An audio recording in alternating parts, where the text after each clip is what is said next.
আমার ওইলে আমার স্বপ্নে দেখাইতেছে যে কাম কর, তুই বিরোধিতা না কইরা তুই একাত্ম জীবন গঠন কর, এইটার মধ্যে তোর উত্তম হইব।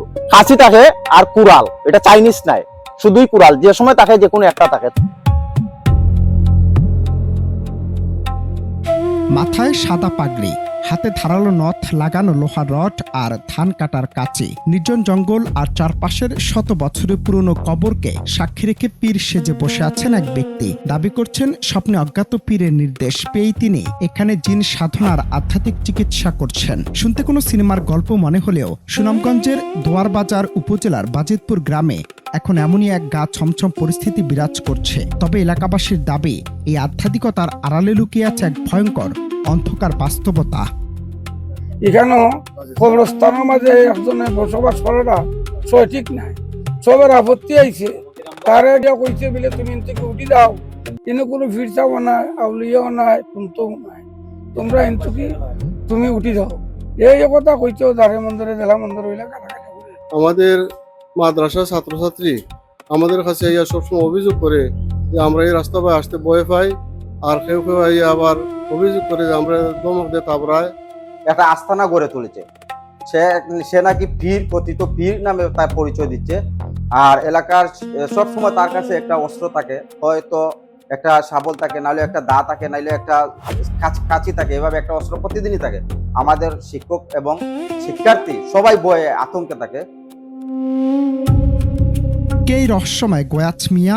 স্থানীয় ইউনিয়ন পরিষদ সদস্যদের দেয়া তথ্য বলছে, এই গোয়াচ মিয়া মোটেও কোনো সাধক নন, বরং তিনি একটি নির্মম হত্যাকাণ্ডের প্রধান আসামি। আদালতে নিজের মুখে খুনের স্বীকারোক্তি দেয়া এই অপরাধী দীর্ঘ কারাবাসের পর সম্প্রতি জামিনে মুক্তি পেয়ে রাতারাতি বদলে ফেলেছে নিজের রূপ। নিজ বাড়ি ছেড়ে শতবর্ষী কবরস্থানের গহীন জঙ্গলে বাঁশ বেত দিয়ে তৈরি করেছেন এক দোতলা আস্তানা। আর এই খুনি পীরের হঠাৎ আবির্ভাবে পুরো এলাকা এখন চরম আতঙ্ক আর থমথমে পরিস্থিতির মধ্য দিয়ে চলছে।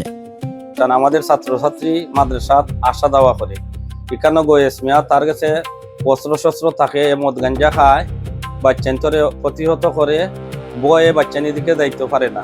তো তারা বয়ে পায়, দা চাইনিজ কুড়াল দা এগুলো দিকে বয়ে পায় সবসময়, আর তাকে দেখতেও বয়ে লাগে। আমরা চাই যে শান্তি শৃঙ্খলা চাই, ছাত্রছাত্রী যেভাবে নিরাপদে মাদ্রাসার মাঝে আইতে পারে, সে যেন রাস্তার মধ্যে এইভাবে না থাকে। দিনের বেলায় জিন সাধনা নাটক চললেও সন্ধ্যা নামতেই নাকি এই আস্থানার রূপ বদলে যায় পুরোপুরি। স্থানীয় শিক্ষক ও মসজিদ কমিটির মোতোয়াল্লির অভিযোগ, ধর্মের দোহাই দিয়ে এই পবিত্র কবরস্থানকে বানানো হচ্ছে মদ, জুয়ার, গাজার রমরমা আখড়া। এলাকার চিহ্নিত অপরাধী আর মাদকসেবীদের ছত্রছায়া এখানে প্রতি রাতে বসে অসামাজিকতার আসর। শত বছরের পবিত্র স্থানে এমন অপতৎপরতার হারামের রাজত্ব চলায় তীব্র ক্ষোভে ফুঁসে উঠেছে পুরো বাজিতপুরের মানুষ।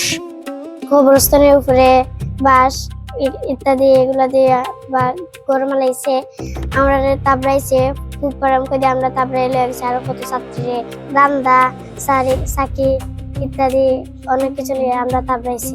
আর রান্দা সবসময় হাতে থাকে, সবকিছু হাতে থাকে, থাকার পরে সে আমাদেরকে বই দেখায়, আসতে হলে এসে দূরে ছোটাছুটি করে এবং মদ গাঞ্জা পান করে। পরিস্থিতি আরো ভয়াবহ রূপ নেয় যখন কোনো শিশু বা কিশোরী এই পথ দিয়ে যায়। অভিযোগ আছে, ছোট বাচ্চাদের দেখলেই ধারালো অস্ত্র ও লোহার রড নিয়ে তেড়ে আসেন এই তথাকথিত পীর, করেন অকথ্য ভাষায় গালিগালাজ। সম্প্রতি গণমাধ্যম কর্মীরা সেখানে সরজমিনে গেলে গোয়াচ মিয়া তার বিরুদ্ধে ওঠা সব অভিযোগ অস্বীকার করেন এবং ভিটে মাটি হারিয়ে সেখানে আশ্রয় নিয়েছেন বলে দাবি করেছেন। আমি জেলখানা থেকে আওয়ার পর থেকে শুরু হয়েছে এই গ্রামের এই তুরফাল ভিন্ন ধরনের ঘটনা। আমি জেল থেকে আইছি কত সালে স্মরণ নাই। আওয়ার পরে আমি যে সময় বাড়ির প্রথমত গড় বাঁধছি, গড় বান্ধার আগে আমি শুনছি যে আমার জায়গা পড়ার দখলে। আমি বান্দের বাজার ভাড়া গড় নিছি, ভাড়া নিয়ে আমি 2 বছর যাবত এনে থাকতেছি। সেই জায়গা তো আমার এরকম যন্ত্রণা দেওয়া হয়েছে, এটা প্রচুর। আমি এলাকাবাসীর আমি সবরে আমি জানাইছি, সব আমার সাক্ষী।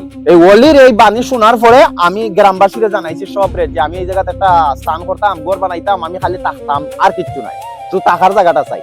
তো এলাকার মানুষ আমার সাহায্য করছে, ইদনপুর চন্ডীপুর এরকম আমার বহুত মানুষ আমার গোপনে সাহায্য করছে, সাহায্য দ্বারা আমি এই ঘরটা বানাইছি। বানানির পরে এই গড়ের মধ্যেও তারা এখন বিরোধিতা করতেছে, হয় গাঞ্জা খায়, মদ খায়, ভিন্ন ভিন্ন বিষয়ে তারা আমার উপরে বাদ বিষয় তুলতেছে। তো এটা যে তাকে এই যে জঙ্গলের ভিতরে ডুবতে হইলে বারোইতে হইলে ভিন্ন ভিন্ন জাতের সমস্যা হয়, এর কারণে এটা আমি মাঝে মাঝে লোকে রাখি সব সময় কাশি থাকে আর কুড়াল, এটা চাইনিজ নাই, শুধুই কুড়াল, যে সময় থাকে যে কোনো একটা থাকে। তো এগুলা দ্বারা আমি এখন পর্যন্ত একজন মানুষের কুদানি মারছি না। এই এলাকাটা আপনারা জিজ্ঞাসা, যদি একজন মানুষের হয় বলে কুদানি মারছি, তাইলে আপনারা যে শাস্তি দিবেন আমি মাইনা নিব। অনন্ত হাসান মাসুদ, বাংলা টিভি।